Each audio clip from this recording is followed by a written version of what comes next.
Boa noite a todos, que Jesus abençoe os nossos corações e que possamos por alguns momentos sentirmos mais intensamente a presença dos benfeitores amigos a nos guiar. Muito importante esse momento em que nos reunimos para a leitura do Evangelho, para uma prece, nesse momento que o mundo está passando de um aprendizado intenso, muito importante reservarmos alguns minutos para essas reflexões. Acalmar o nosso coração, refletir, buscar a Deus, isto com certeza vai nos fazer muito bem. Iniciando com a leitura sempre do Evangelho segundo o Espiritismo, por Allan Kardec, capítulo 9, Bem-aventurados os mansos e pacíficos. Vamos falar um pouquinho hoje sobre a afabilidade e a doçura. É uma mensagem de Lázaro, Paris, 1861. A benevolência para com os semelhantes, fruto do amor ao próximo, produz a afabilidade e a doçura. Entretanto, nem sempre se deve fiar nas aparências, pois a educação e o traquejo do mundo podem dar o verniz dessas qualidades. Quantos há cuja fingida bonomia é apenas uma máscara para os externos, uma roupagem cujo corte bem calculado disfarça as deformidades ocultas. Infelizmente, o mundo está cheio de pessoas que trazem o sorriso nos lábios e o veneno no coração, que são doces, contanto que ninguém as moleste, mas que mordem a menor contrariedade, cuja língua dourada, quando fala face a face, transforma-se em dardo venenoso quando falam por trás.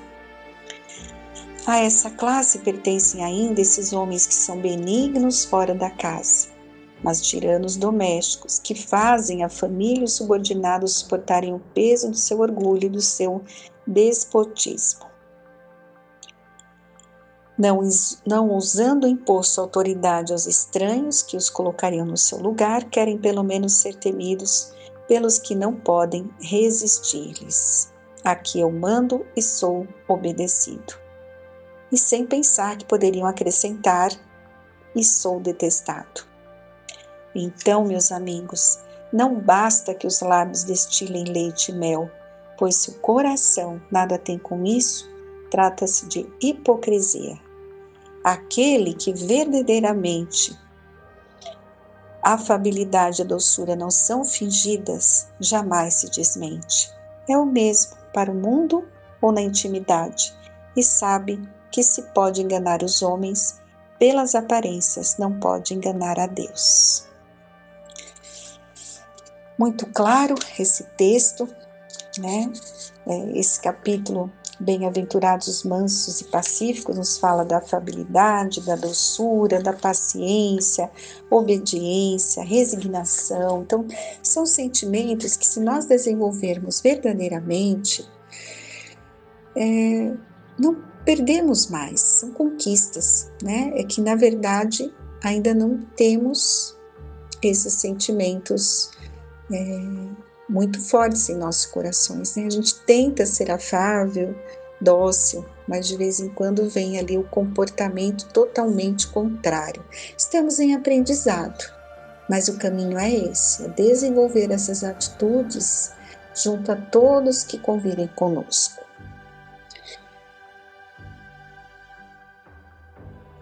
A afabilidade e a doçura, como nos fala aqui nesse trecho do Evangelho, nos convoca a uma grave reflexão.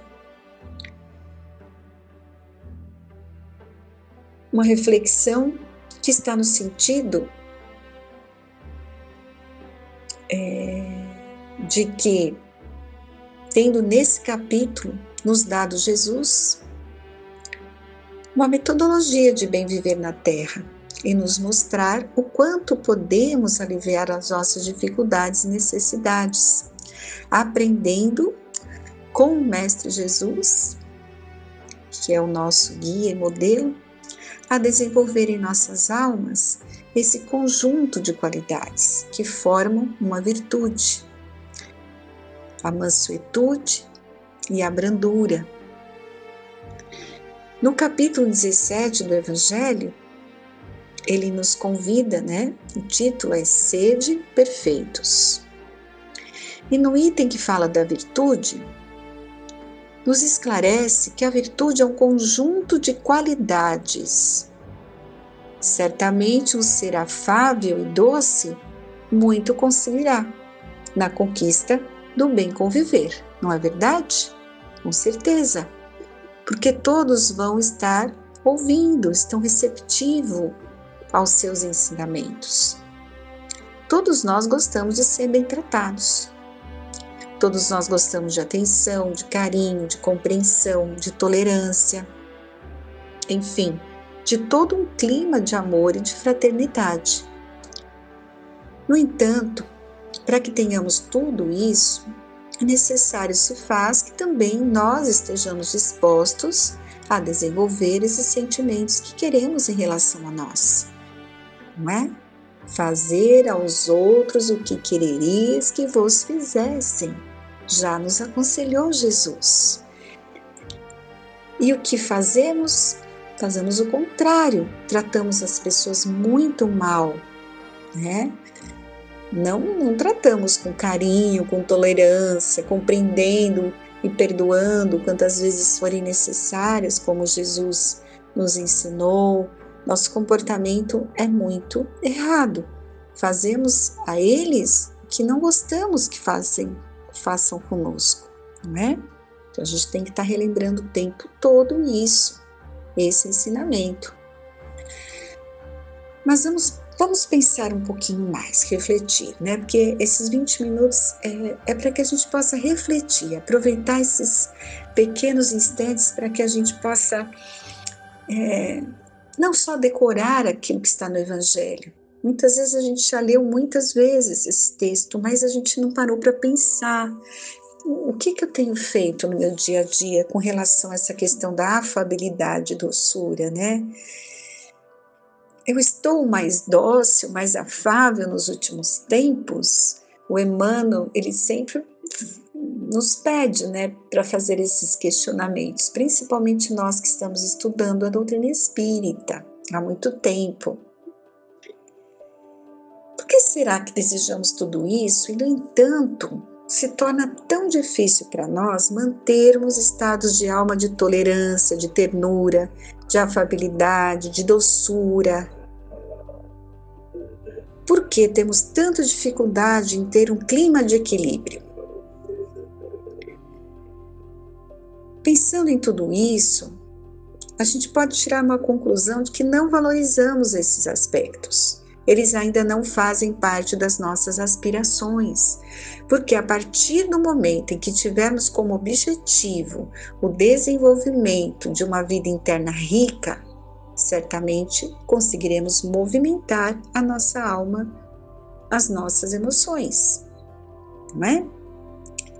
Nós aprendemos, sabemos o caminho, mas não nos esforçamos por colocar em prática. Essa é a dificuldade do ser humano em geral. Nesse sentido, receberemos da espiritualidade amiga que nos acompanha, Nós temos o nosso espírito protetor, amigos queridos que estão na espiritualidade e eles estão ali acompanhando o nosso projeto reencarnatório.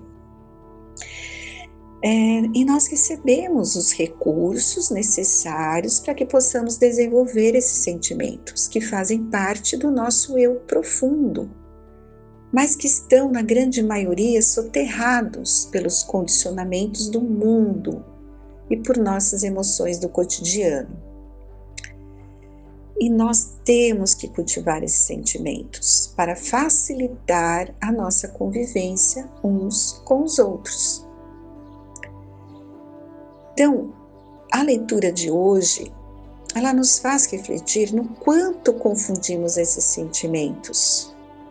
Porque não necessariamente para sermos afáveis, precisamos estar com um sorriso nos lábios. não é sermos fingidos, né? Fingir um sentimento que não existe em nós, mas sim no dinamismo das nossas emoções. Nós temos uma mensagem no livro Mãos de Luz, que a autora nos fala que nosso campo emocional foi feito para ser ampliado. E quanto mais nós darmos amor, quanto mais trabalhamos no bem, mais esse campo emocional se dilata. E como resultado, nos sentimos plenos, porque está se processando o dinamismo das nossas emoções. E se não agirmos assim, se ficarmos intolerantes, incompreensivos, impacientes, nosso campo emocional se atrofia, por ser contrário ao seu mecanismo natural, e será expressado na forma de carência. Então, esse é o motivo pela qual muitas vezes nos sentimos carentes, porque não estamos cuidando do nosso campo emocional. Ele precisa ser dinamizado e não abandonado por nós. Nós abandonamos, né? Essa questão emocional, espiritual. Então, nesse raciocínio, nesse esclarecimento, nós conseguimos entender a grande sabedoria do Mestre Jesus, quando fez da mansuetude, da passividade e da moderação uma lei, condenando toda forma de violência. Esse é o caminho que nós devemos trilhar. É difícil porque o nosso orgulho, a nossa vaidade nos faz ter atitudes incompreensivas, né? Mas lembre-se, nós fomos criados para amar. Mas nós temos vergonha de sentir, né? Nos sentimos envergonhados de amar. A gente tem vergonha de ser educado, de ser cortês. Achamos que vamos, né? Uma expressão vulgar, pagar mico. Eu tenho que provar que eu estou certo, gritando, né? Brigando. E com isso, acabamos desprezando as riquezas do nosso mundo interior e tirando de nós mesmos a alegria de ser feliz. Entendem? Isso não é falta de autoestima? Tão falado essa palavrinha, né? Autoestima.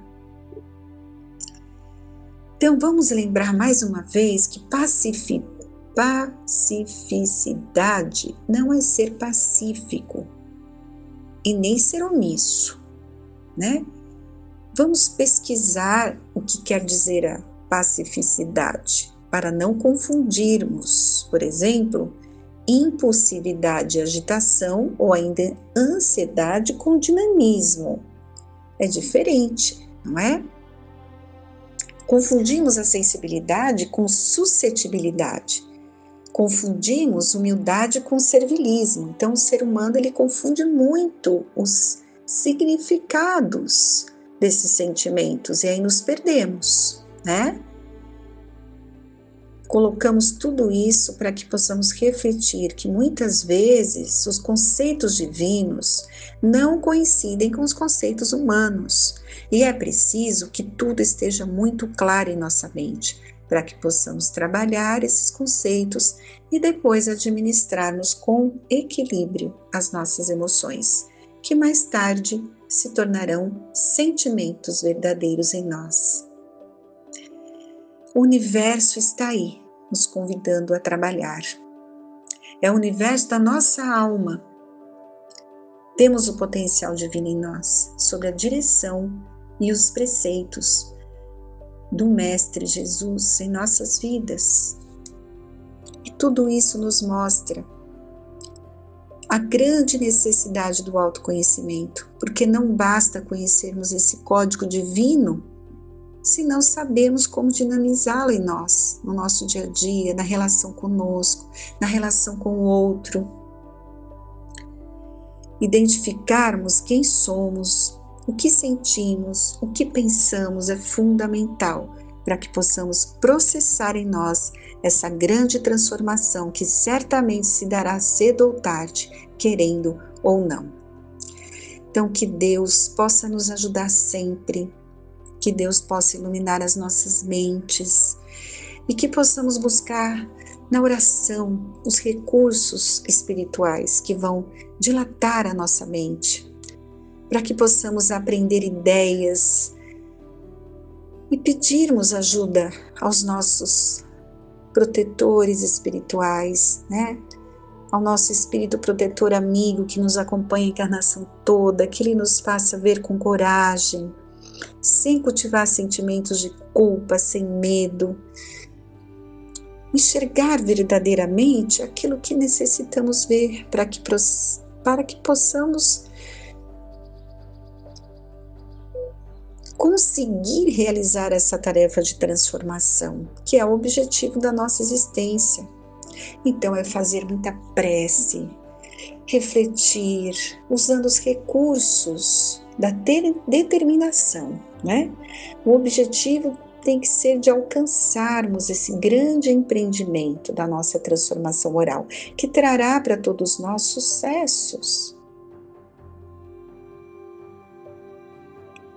Na questão do Livro dos Espíritos, 919, o sábio Santo Agostinho nos dá uma metodologia e os passos de como fazê-lo. Conhecimento de si mesmo.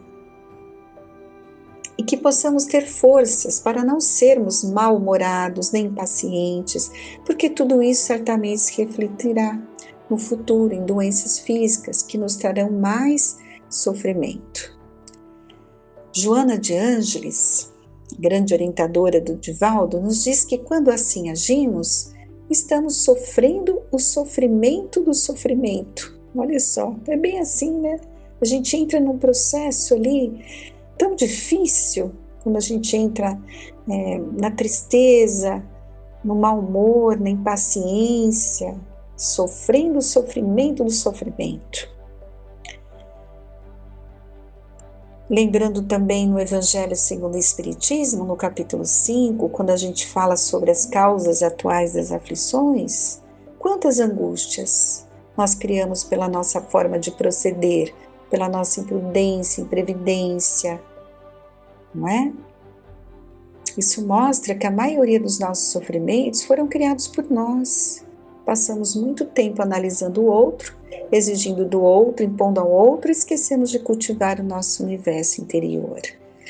Então é isso que temos que refletir e que Deus nos auxilie a todos para que a gente possa estar muito consciente das nossas atitudes, do nosso comportamento e que nos tornemos pessoas da paz. Que haja paz em nossos corações. Se encontrarmos o significado da verdadeira felicidade da paz, automaticamente seremos afáveis e dóceis com todos que conviverem conosco. Então nós te agradecemos, Senhor, essa oportunidade de estudo, dessas reflexões, e sigamos em frente confiantes. Que Deus está a nos amparar em cada momento. Uma boa noite a todos e daremos continuidade à segunda parte da nossa palestra desta noite.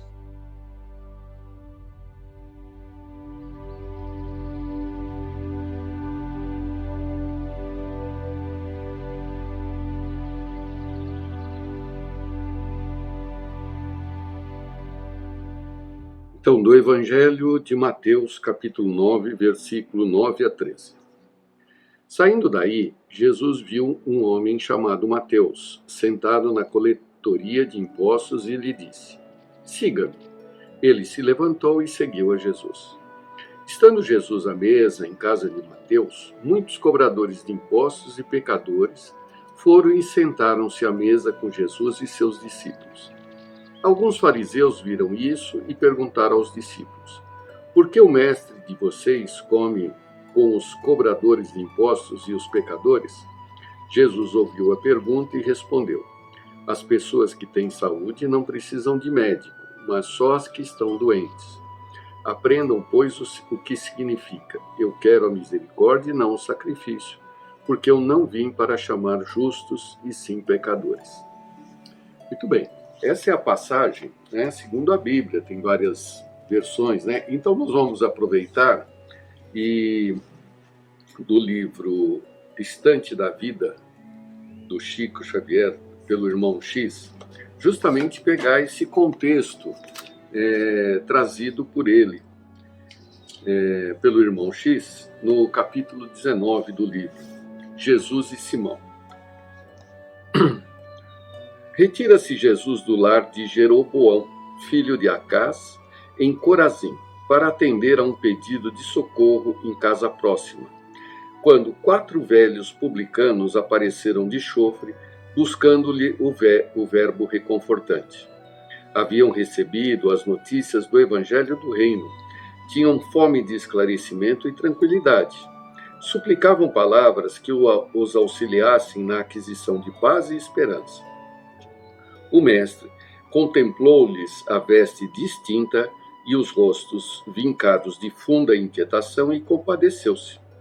Instado, porém, por mensageiros que lhe requisitavam a presença à cabeceira de alguém que se avizinhava da morte, o excelso benfeitor chamou Simão Pedro e pediu-lhe ante os consulentes amigos: Pedro, nossos irmãos chegam à procura de renovação e de afeto.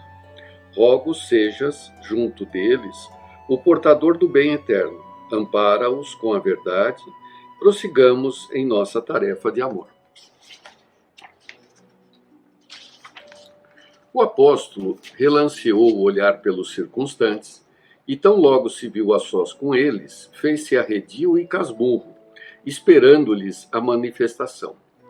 Foi Eliúde, o joalheiro e mais velho dos 4, que se ergueu e solicitou com modéstia: Discípulo do Senhor, ouvimos a nova revelação e temos o espírito repleto de júbilo. Compreendemos que o Messias Nazareno vem da parte do Todo-Poderoso, arrancar-nos das sombras para a luz, da morte para a vida. Que instruções e bênçãos nos dás? Ó dileto companheiro da Boa Nova? Temos sede do reino de Deus que o Mestre anuncia. Aclara-nos a inteligência, guia-nos o coração para os caminhos que devemos trilhar. Simão, contudo, de olhar coruscante, qual se for austero zelador de consciências alheias, brandiu violentamente o punho fechado sobre a mesa e falou ríspido: Conheço-vos a todos, ó víboras de Corazim. E apontando o dedo em riste para Eliúde, aquele mesmo que tomara a iniciativa do entendimento, acusou-o severamente: Que pretendes aqui, ladrão das viúvas e dos órfãos? Sei que ajuntaste intensa fortuna à custa de aflições alheias.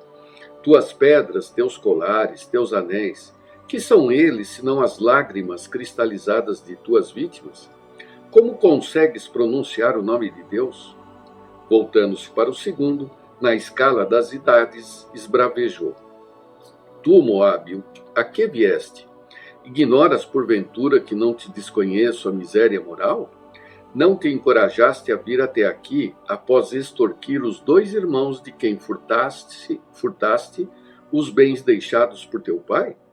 Esquecestes que um deles morreu consumido de penúria e de que o outro enlouqueceu por tua causa sem qualquer recurso para a própria manutenção?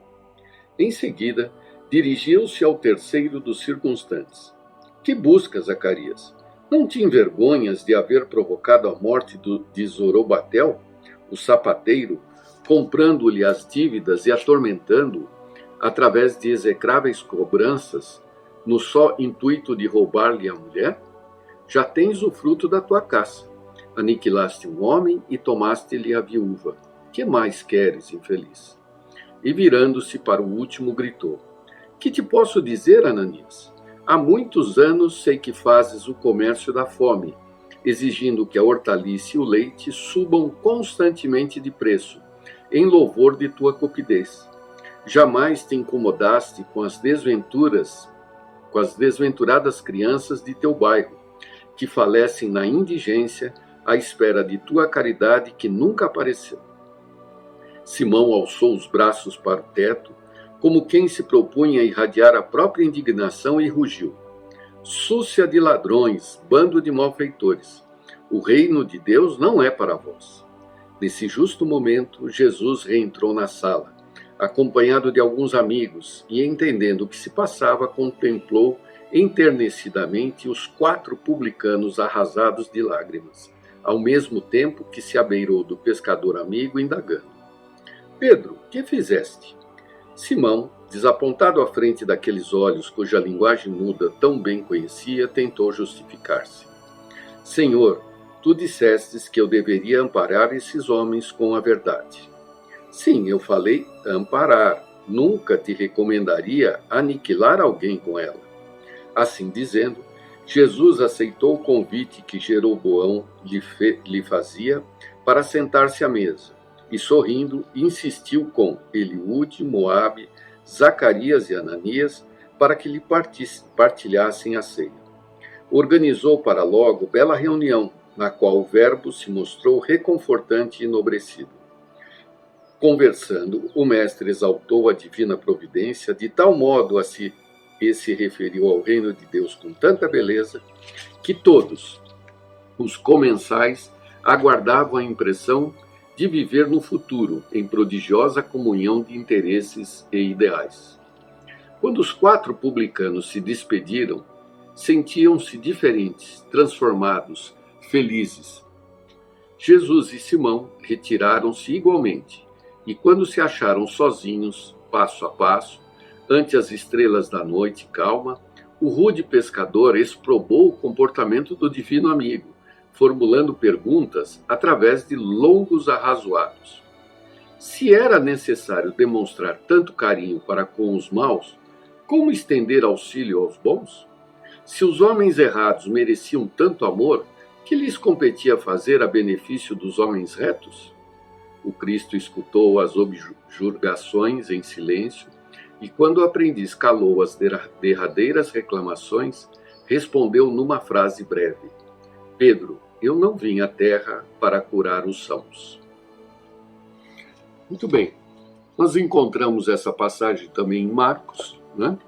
Além de Mateus, e é importante nós contextualizarmos, né? Ou seja, na medida do possível, a gente entender com o maior número de detalhes possível o que Jesus falou e por que falou. E aqui, através do irmão X, isso foi muito importante. Por quê? Porque a Bíblia, o Evangelho propriamente dito, ele é uma condensação de uma parte do que Jesus falou, né?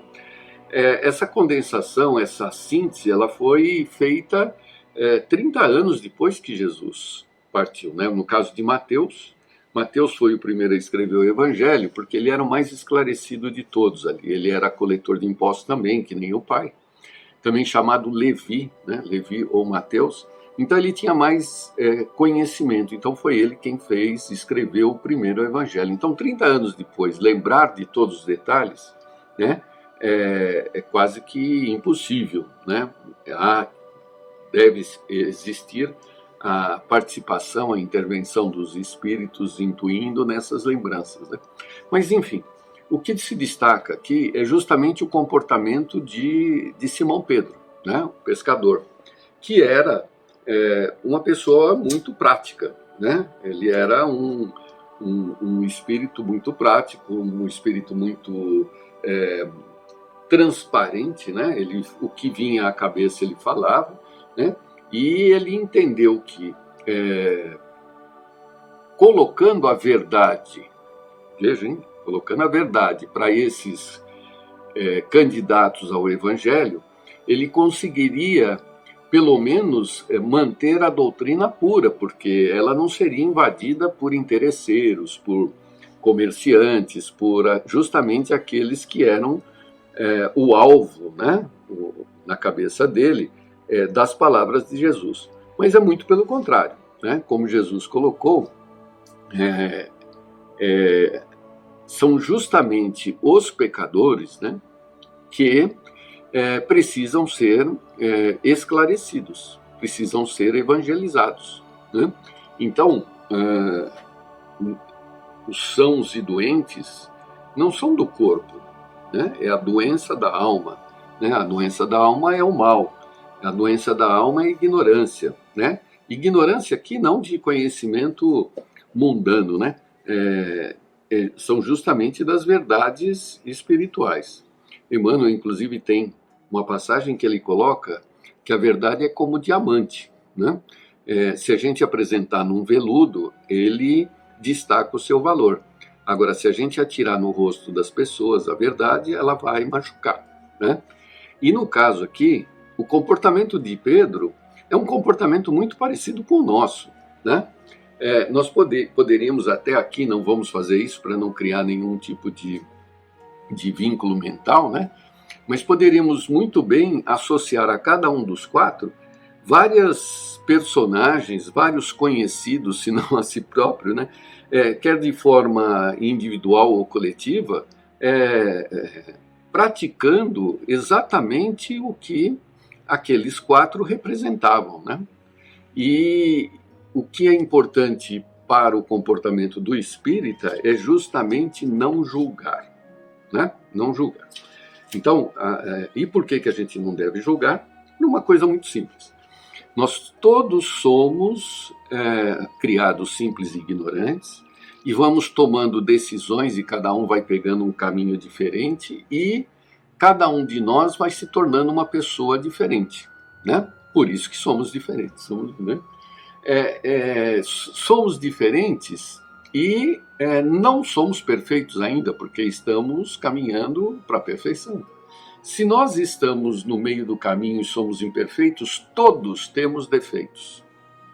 Todos temos o mal dentro de nós. O mal, na concepção, né, já de Santo Agostinho, que é a ausência do bem. Todos nós desconhecemos plenamente tudo. Por quê? Porque estamos no meio do caminho. Somos espíritos incompletos ainda.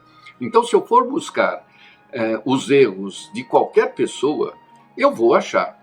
Por que eu vou achar? Porque ele não está completo, né? Você não vai achar erro nenhum em Jesus, porque ele é a perfeição para nós, né? Agora, qualquer outra pessoa, nós vamos achar defeitos, porque todos estamos no caminho, cada um tentando resolver o próprio defeito. Então, uma infantilidade ficarmos julgando os outros, porque o julgamento dos outros também nos cabe, né?